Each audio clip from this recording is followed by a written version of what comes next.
Well, I've been told here at Historicon 2025, there's a special room dedicated to what, Goober? SPI board games. That's right, classic SPI war games. And these games, along with Avalon Hill, they were the two main game companies. Let's go inside and see what Mr. Russ, who I was told is running the SPI room, and see what's going on inside. Well, Goober and I are here in the SPI room, and we found Mr. Russ Gilford. Is that correct? Gifford. Gifford. It's okay. So what's going on in this? Well, we are recreating years gone by. SPI, which was Simulation Publications Games Incorporated, put out a series of war games when the company ended in 1982. But there are a lot of us that still play these. The games are still as great as they ever were.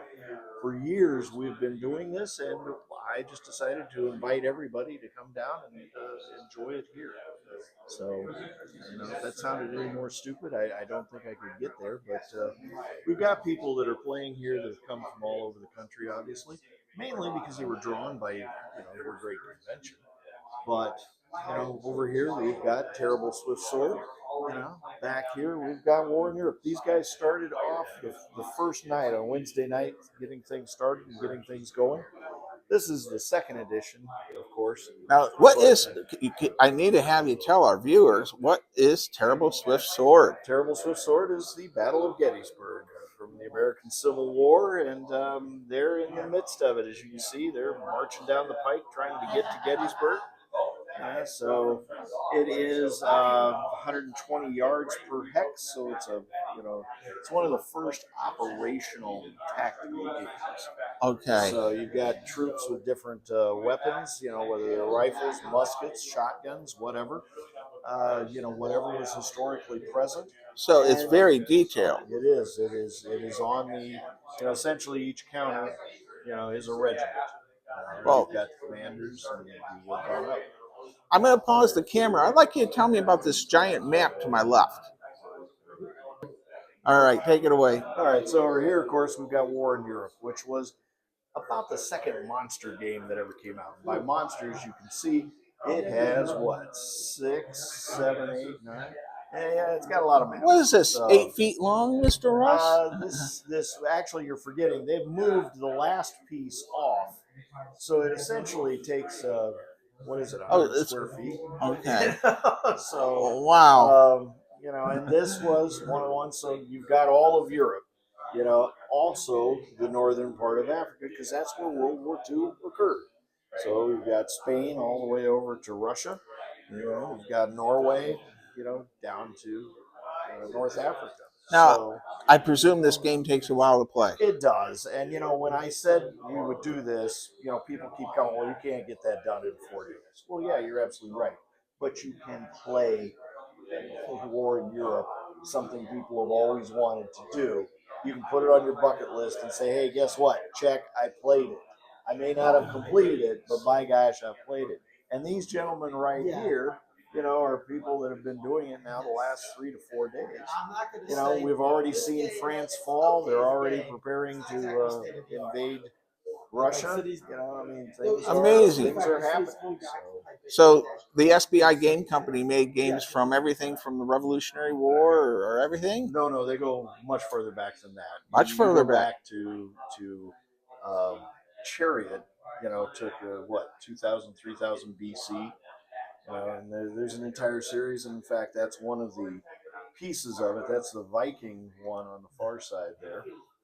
Okay. So you've got the so that one went up, from 1,000, 1,200 AD. Here, of course, we've got the opposite of what you had on this side. You've got the little battle for Germany, in which you're down to the last days of World War II.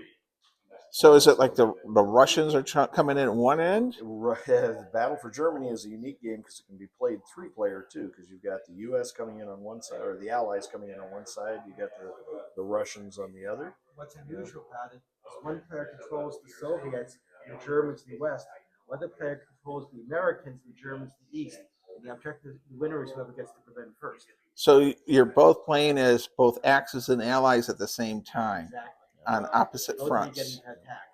Very interesting. And Big Bang Theory TV show, they had a Richard Berg game featured on that. Would you Yes, mention they that? did.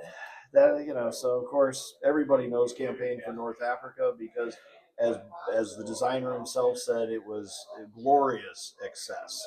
And of course, with that, you're refighting just uh, the North Africa campaign, which over here is only a couple maps.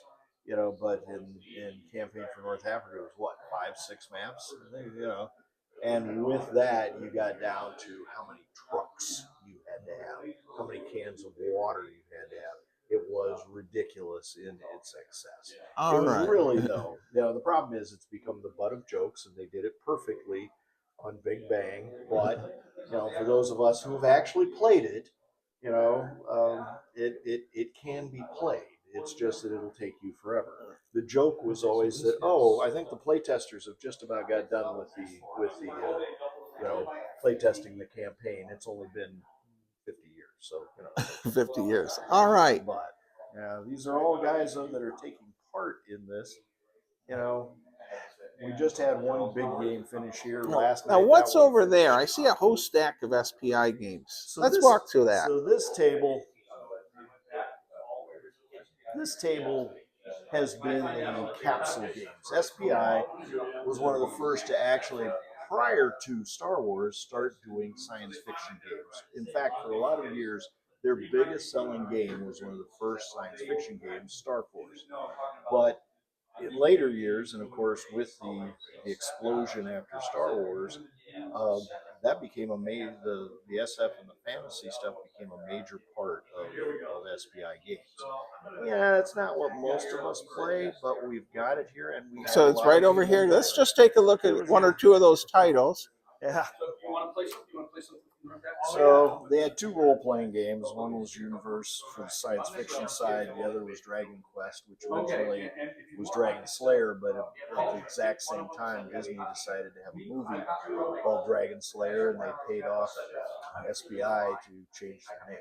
Okay. So, and thus allowed SPI to put out a game for it as well. But you got tons of these capsule games. They're far smaller.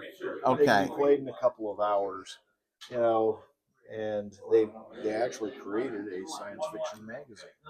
One of the things a lot of people don't realize is, you know, they talk about SPI as a game company, and that's how we all think of it, but really they were a magazine company. They produced 3 magazines, you know, and it wasn't quite monthly. You know, you had S&T, Strategy and Tactics, which had a game in every issue, which is what everybody remembers about SPI. But then they later created Moves magazine, which was just, it came on the opposite months. Right. Brought game tips and playing tips and things like that in it. It was more for the users. And then, of course, later they launched Ares, which was a science fiction magazine, science fiction and fantasy, and it included a game issue too. So. Wow. Well, we've covered a lot of topics here. I'm going to load this up into my YouTube channel. I'll share it to the board game sites on Facebook. Is there anything else you'd like to say before we close out? Well, first I want to thank you for the time here. We are planning on, we think we'll be back next year, so I'd hope everybody would come. One of the things, there's also SPIGames.net, where I have all the lore and information and everything else I come up with on the company online, and it gets a couple million hits a year. So, but I have an opponent finder service there as well, and that's the key thing, because I'm all about the play of these games. You know, this isn't nostalgia. They're still great games, and you ought to be playing them. And this is your chance. That's the whole point. This is your chance to be playing. Well, it's wonderful we have you here with these games. Thank you, everyone, for watching. Stay safe, be kind, be courteous, and thank you for watching.